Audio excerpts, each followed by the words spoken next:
ಬೆಳ್ಳುಳ್ಳಿ ಕಬಾಬ್ 4 ಬೆಳ್ಳುಳ್ಳಿ ಎಸ್ಳು, ಸ್ವಲ್ಪ ಶುಂಠಿ, ಒಂದು 3 ಚಕ್ಕೆ, ಒಂದು 6 ಲವಂಗ, ಒಂದು 12 ಹಸಿಮೆಣಸಿನ್ಕಾಯಿ, ಕರಿಬೇವು ರುಬ್ಬಿ ಕೊಡುಪ್ಪ ರಾಜ.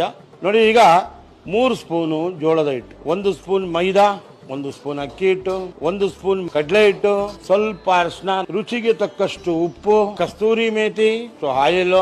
ನಿಮ್ಗೆ ಆವಾಗಲೇ ತೋರಿಸ್ಕೊಟ್ಟಿದ್ದನ್ನ ಮಿಕ್ಸಿಲಿ ರಫ್ ಆಗಿ ರುಬ್ಕೊಂಡಿದ್ದೀನಿ. ಒಂದು ಅರ್ಧ ಕಪ್ಪಷ್ಟು ಮೊಸರು, ಯಾವುದೇ ಕಾರಣಕ್ಕೂ ನೀರು ಹಾಕಬಾರ್ದು. ಒಂದು ಮೊಟ್ಟೆ ಇದಕ್ಕೆ ಈಗ ಆ್ಯಡ್ ಮಾಡ್ತೀನಿ. 1.5 kg ಚಿಕನ್. ಈಗ ಇದೆಲ್ಲ ಹೆಲ್ತಿ ಕಾನ್ಶಿಯಸ್ಸು. ಚೆನ್ನಾಗಿ ನೆಂದಿದೆ, ನೀಟಾಗಿ ಎಳೆ ಕಾವಲಿಡಿ ಚಂದ ಮಾಡಿಸಿ ಚಂದ ತಿನ್ನಿಸಿ. ನೋಡಿ, ರಸ್ಕ್ ಥರ ಆಗ್ತಾ ಇದೆ. ಒನ್ ಮೋರ್ ಅನ್ಬೇಕು ನೀವು. ಆ ಬೆಳ್ಳುಳ್ಳಿ ಸ್ಮೆಲ್ಲು, ಆಹಾ, ಒಂದ್ಸಲ ಹಂಗೆ ಕರ್ಬೇವು. ನೋಡಿ, ಚಟಾಪಟ ಯಾವ್ದು ಕಲರ್ ಇದೆಯಾ, ಏನಿದೆ ನೋಡಿ. ಜ್ಯೂಸಿ ನೋಡಿ ಹೆಂಗೆ ಬೆಂದಿದೆ ನೋಡಿ. ಹೂವು ಇದ್ದಾಗಿದೆ. ಆಹಾ, ಎಕ್ಸ್ಟ್ರಾರ್ಡಿನರಿ.